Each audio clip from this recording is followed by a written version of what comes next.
किसान आंदोलन की पहली वर्षगांठ पर 118 बहेड़ी विधानसभा के वरिष्ठ सपा नेता व संभावित प्रत्याशी नसीम अहमद भाजपा सरकार पर जमकर बरसे। उन्होंने केंद्र सरकार पर निशाना साधते हुए कहा कि किसान आंदोलन को 1 साल हो चुका है, लगभग 600 किसान शहीद हो चुके हैं, मगर किसान विरोधी सरकार के मुखिया नरेंद्र मोदी के कान पर जू तक नहीं रेंगी है। दरअसल केंद्र की भाजपा सरकार ने यह ठान रखा है कि सीमा पर जवान और दिल्ली की सीमा पर किसान दम तोड़ता रहे, मगर हम सिर्फ अपने मन की बात करेंगे। मोदी जी हर रविवार को आकर अपने मन की बात तो सुनाते हैं, मगर कभी किसानों के मन की बात नहीं सुनते हैं।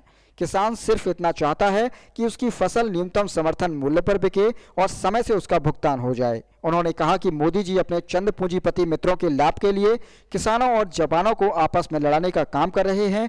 दिल्ली में किसानों के सामने जवान खड़े कर दिए गए, उन्हें आपस में लड़ाकर वह देश की एकता और अखंडता को खंडित करना चाहते हैं। एक सवाल के जवाब में उन्होंने यूपी में योगी सरकार को 10 में से 3 नंबर दिए। उन्होंने कहा कि ये 3 नंबर भी सिर्फ इस बात के हैं, जो काम अखिलेश सरकार ने कराए थे सिर्फ उन्हीं का फीता काटकर उनका शुभारंभ किया गया। उन्होंने कहा कि प्रदेश की जनता त्राही त्राही कर रही है, गरीबों का जीना दूभर हो चुका है। खाद्य तेल की महंगाई का आलम यह है कि 80 रुपए से बढ़कर 220 रुपए हो चुका है। टमाटर, प्याज, सब्जियां सभी के दाम आसमान छू रहे हैं। गरीब की थाली से अब दाल भी गायब रहने लगी है। मगर इस बार यूपी की जनता जाग चुकी है और जिस तरीके से योगी और मोदी ने मिलकर खाद्य तेल और पेट्रोलियम पदार्थों पर रेट बढ़ाए हैं, उसी तरह जनता इस बार सरकार का तेल निकालने का काम करेगी। हमारे संवाददाता से बात करते हुए उन्होंने जनता से अपील की कि इस बार सिर्फ और सिर्फ साइकिल के निशान को ही प्रत्याशी मानकर समाजवादी पार्टी की सरकार बनाने का कार्य करें।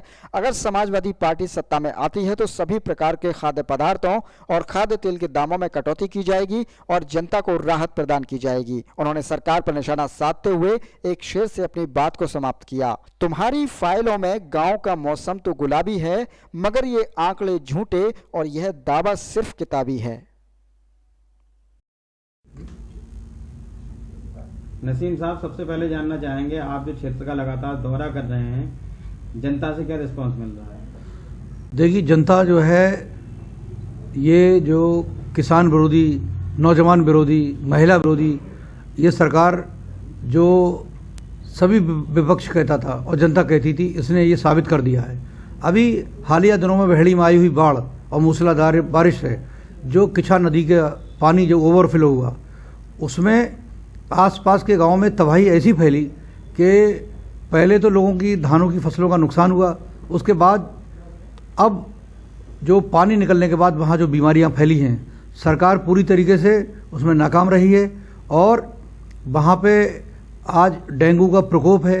स्वास्थ्य विभाग इधर कोई ध्यान नहीं दे रहा है और सरकार अपने बड़े बड़े झूठे वादे कि सबका साथ सबका विकास, आज देहात में कोई भी विकास नाम की चीज़ नहीं दिख रही है। जो फसल का नुकसान हुआ था, ये किसान विरोधी इसलिए सरकार है कि मात्र आज 13,000 रुपये पर हेक्टेयर देने की बात कर रही है, जो किसान की लागत है उसका जो है 5% भी नहीं। मैं नौजवान की तरफ से कहना चाहता हूं कि आज जो किसानों ने अपने बच्चे पढ़ाए थे, जो मध्यम वर्ग के उन्होंने अपने बच्चे पढ़ाए थे, वो डिग्री लेके घूम रहे हैं। सरकार में ना केंद्र सरकार हो राज्य सरकार हो, दोनों नौकरी देने के नाम पे फेल रही हैं। और तीसरी तरफ आए दिन आपने देखा होगा कि महिलाओं के साथ अत्याचार इतना ज़्यादा बढ़ गया है कि दिन दहाड़े इनके विधायक रेप कर रहे हैं और उनके खिलाफ कोई कार्रवाई नहीं हो रही है। बहेड़ी क्षेत्र में आपने एजुकेशन के लिए पहले भी बहुत कुछ किया है। जानकारी मिली कि आप कोचिंग के लिए लोगों को, गरीब बच्चों को स्कॉलरशिप वगैरह देते हैं, इस बारे में क्या कहना है? देखिए, ये पिछले 2016 में जब यहाँ VRS लेके आया था, ये कार्यक्रम तभी से जारी है। पहले मैंने जो लोग कमीशन की तैयारी कर रहे थे, जो UPSC, SSC, उन लोगों को मैंने उनका रिइंबर्समेंट फीस का करा। और आज बहुत से ऐसे लोग हैं जिनके बारे में हम नहीं ये कह सकते कि उनके परिवार के बारे में बताया जाए। डिग्री कॉलेज में, इंटर कॉलेज में करीब ऐसे लगभग 80 से लेकर 85 बच्चे हैं जो मेरी लिस्ट में हैं, जिनकी फीस पूरी तरीके से मैं दे रहा हूँ। लेकिन मैं ये चाहता हूं कि वो बच्चे ऐसे हैं कि जो आगे निकलकर जरूर बहेड़ी का नाम रोशन करेंगे। और उसी कड़ी में जो रज़ा मल्टी स्पेशलिटी पैरामेडिकल कॉलेज और नर्सिंग कॉलेज के अंदर हमारे एडमिशन 1 महीने बाद शुरू हो जाएंगे। एक इंस्पेक्शन हमारा हो चुका है। तो जो लोग इंटरमीडिएट करे हुए थे उनको इस बेस पे जो है इस कोर्स में एडमिशन मिल जाएगा और उनको रोजगार मिल सकेगा और बेरोजगारी इससे दूर होगी। सर, जानना चाहेंगे, आप लगातार किसानों के मुद्दों को लेकर सरकार पर हमलावर रहते हैं। आज किसान आंदोलन की पहली बरसी है जिसमें 600 किसान शहीद हो चुके हैं, इस बारे में कुछ रोशनी डालेंगे?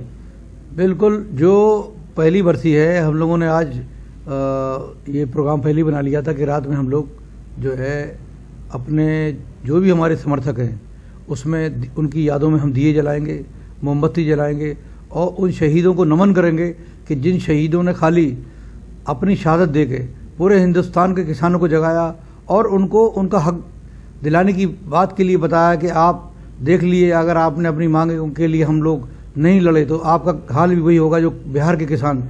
आज बिहार का किसान नहीं रहा है, उसे जो है अपनी फसल न्यूनतम मूल्य से आधे रेटों में बेचना पड़ रही है और वो आज मजदूर हो चुका है। आज बिहार का हमारा किसान जो है मजदूरी करने के लिए पंजाब, हरियाणा और दूसरे प्रदेशों में जो है मजदूरी कर रहा है। वही उत्तर प्रदेश और आज पंजाब, हरियाणा के किसानों का हाल होने वाला है, इसलिए उनकी याद में हम लोग ये रात में दिया जलाएंगे। योगी सरकार के 4.5 साल पूरे हो चुके हैं, आप योगी सरकार को 10 में से कितने नंबर देना चाहेंगे? देखिए, योगी सरकार, मैं तो ये कहूँगा केवल और केवल अपना समय पूरा करा है। 10 में से 3 नंबर इसलिए हैं कि केवल जो है वो सरकार फेल हो गई है।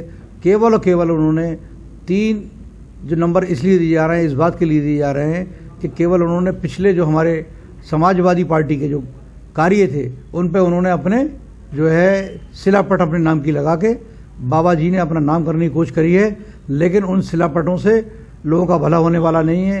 रोडों की हालत जर्जर है। जो आज स्टेट हाईवे था हमारे बरेली से लेकर लखनऊ तक था, राजधानी तक, वहाँ अगर आप जाके देखें शाहजहाँपुर बीच में आप जब निकलेंगे तिलहर वगैरह तो इतने गड्ढे हैं और ऐसे ऐसे जो फाटक पे पुल बनना थे, ये समझ लिए वहाँ पे पुल, मैं तो पिछले 10 साल से देख रहा हूँ कि वो पुल आज भी कंप्लीट नहीं हुआ। जाम अगर लगता है तो लोग 24-24 घंटे फंस जाते हैं।